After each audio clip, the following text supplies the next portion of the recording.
யாருங்கண்ணா? அண்ணே, இன்னைக்கு அவர் அவருடைய கட்சியை எப்படி பெருசு பண்ணுறது, அவர் கூட்டணிக்கு யாரை கொண்டு வருவது என்பது தான் அவருடைய சிந்தனையாக இருக்கணும்.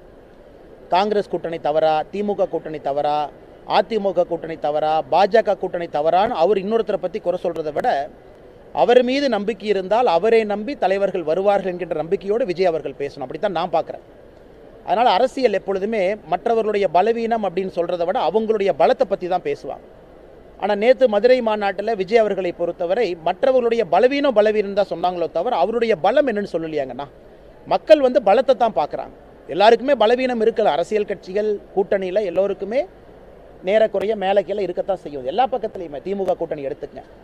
ஆனால் நேற்று விஜய் அவர்கள் அவங்க பலவீனம் இவங்க பலவீனம்னு சொன்னாங்க. ஆனால் வந்திருக்கக்கூடிய தொண்டர்கள் பொதுமக்கள் எல்லாம் என்ன எதிர்பார்த்தாங்கன்னா, நீங்கள் எப்படி பலம், நீங்கள் எப்படி மாற்று, நீங்கள் எப்படி வித்தியாசமான ஒரு கட்சி, இன்றைக்கி திராவிட முன்னேற்ற கழகத்தை வீழ்த்த வேண்டும் என்று சொல்லுகின்றீர்கள், ஆரோக்கியமான விஷயத்தை என்ன கையில் வச்சுருக்கிறீங்க? அதே நான் பார்த்த வரைக்கும் பழைய பஞ்சாங்கம் தான்.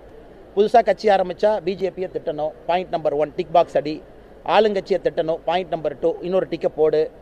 மூன்றாவது நாங்கள் தான் மாற்றுன்னு சொல்லு, மூணாவது டிக்கு. ஆனால் மக்கள் என்ன எதிர்பார்க்குறாங்கன்னா, அந்த டிக் பாக்ஸ் எல்லாம் தாண்டி ஆக்கப்பூர்வமான கருத்துக்களை என்ன முன் வைக்கிறீங்க? இன்றைக்கி ஃபாசிசம்னு பாரதிய ஜனதா கட்சியை பற்றி விஜய் அவர்கள் பேசி கொண்டிருக்கின்றார்கள்.